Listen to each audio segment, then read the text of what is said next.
Hi friends, कैसे हैं आप सब। उम्मीद करती हूँ आप सभी अच्छे होंगे। मैं सुमन पटेल आपके अपने यूट्यूब चैनल ग्लोबल क्लासेस में एक बार फिर आपका स्वागत करती हूँ। अगर आप चैनल पर पहली बार हैं तो प्लीज़ चैनल को सब्सक्राइब कर लीजिए और बेल आइकन को प्रेस कर लीजिए ताकि जो भी वीडियो मैं अपलोड करूँ सबसे पहले वो वीडियो आप तक पहुँचे।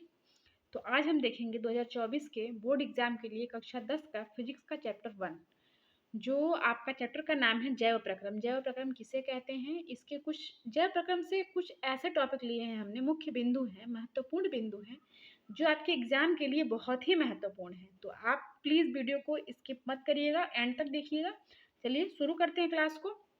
तो देखेंगे हम जो मेन पॉइंट है वो पॉइंट देखेंगे जो बहुत इंपॉर्टेंट है। ठीक है बच्चों, सबसे पहले देखेंगे जैव प्रक्रम। जैव प्रक्रम किसे कहते हैं, आपके क्वेश्चन पेपर में, आपके बोर्ड एग्जाम में ये क्वेश्चन आपसे पूछा जा सकता है। तो देखिएगा, वह सभी प्रक्रम जो सम्मिलित रूप से अनुरक्षण का कार्य करते हैं वे जैव प्रक्रम कहलाते हैं। ठीक है बच्चों, जैव प्रक्रम के अंतर्गत आता है पोषण। किसी जीव द्वारा पोषक पदार्थों को ग्रहण करना तथा उनका उपयोग करना पोषण कहलाता है। पोषण के अंतर्गत दो पोषण आते हैं, एक स्वपोषी पोषण होता है, दूसरा विषम पोषी पोषण होता है। ठीक है बच्चों, तो देखेंगे स्वपोषी पोषण किसको कहते हैं। स्वपोषी पोषण में पर्यावरण से सरल अकार्बनिक पदार्थ लेकर तथा बाह्य ऊर्जा स्रोत जैसे सूर्य का उपयोग करके उच्च ऊर्जा वाले जटिल कार्बनिक पदार्थों का संश्लेषण करना। जैसे स्वपोषी पोषण जो होता है ना, वो पेड़ पौधों में ही होता है।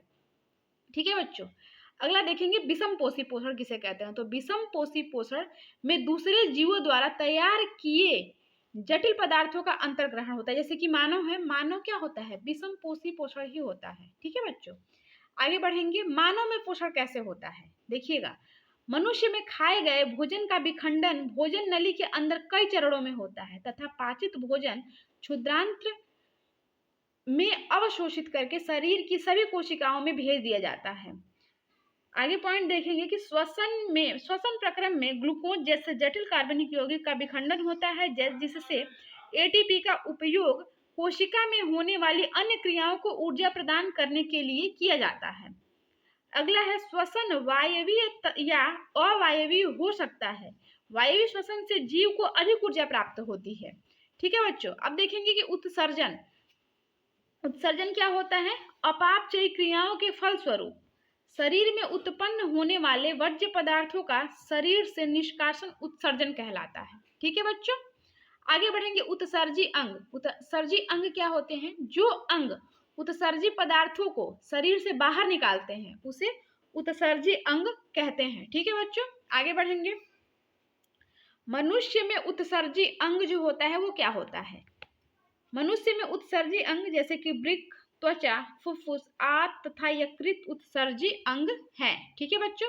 फेफड़ा, यह कार्बन डाइऑक्साइड तथा जल का उत्सर्जन करता है। यकृत, ये कोलेस्ट्रॉल, पित्तवर्धक, निष्क्रिय स्टेरॉइड हार्मोन तथा वसा का उत्सर्जन करता है। आंत जो होता है यह यकृत द्वारा उत्पन्न पदार्थों का उत्सर्जन करता है। और नेफ्रॉन जो होता है वृक्क की संरचना एवं क्रियात्मक इकाई है। नेफ्रॉन क्या है, तो ये वृक्क की संरचना एवं क्रियात्मक इकाई है। पौधे में उत्सर्जी अंग क्या होते हैं, देखिएगा। पौधों में उत्सर्जी अंग नहीं पाए जाते हैं। ठीक है बच्चों, निम्न श्रेणी के जंतुओं में उत्सर्जन विसरण द्वारा होता है। मनुष्य में ऑक्सीजन, कार्बन डाइऑक्साइड, भोजन तथा उत्सर्जी उत्पाद सरीखे पदार्थों का वहन, परिसंचरण तथा कार्य होता है। परिसंचरण तंत्र में हृदय, रुधिर तथा रुधिर वाहिकाएं होती हैं। आगे बढ़ेंगे, नेक्स्ट पॉइंट देखेंगे। उच्च विभेदित पादपों में जल, खनिज लवण, भोजन तथा अन्य पदार्थों का परिवहन संवाहक ऊतक का कार्य है, जिसमें जाइलम तथा फ्लोएम होता है। अगला पॉइंट देखेंगे। मनुष्य में उत्सर्जी उत्पाद विलेय नाइट्रोजनी यौगिक के रूप में वृक्क में वृक्काणु यानी कि नेफ्रॉन द्वारा निकाले जाते हैं। पादपों में उत्सर्जन कैसे होता है, देखेंगे। पादप अपशिष्ट पदार्थों से छुटकारा प्राप्त करने के लिए विविध तकनीकों का उपयोग करते हैं। उदाहरण के लिए अपशिष्ट पदार्थ कोशिका रिक्तिका में संचित किए जाते हैं या गोंद व रेजिन के रूप में तथा गिरती पत्तियों द्वारा दूर किया जा सकता है। ये अपने आसपास की मृदा में उत्सर्जित कर देते हैं। ठीक है बच्चों, ये जो था जैव प्रक्रम के कुछ मुख्य पॉइंट थे जो हमने आपको करा दिए हैं, ये आप देख लीजिएगा।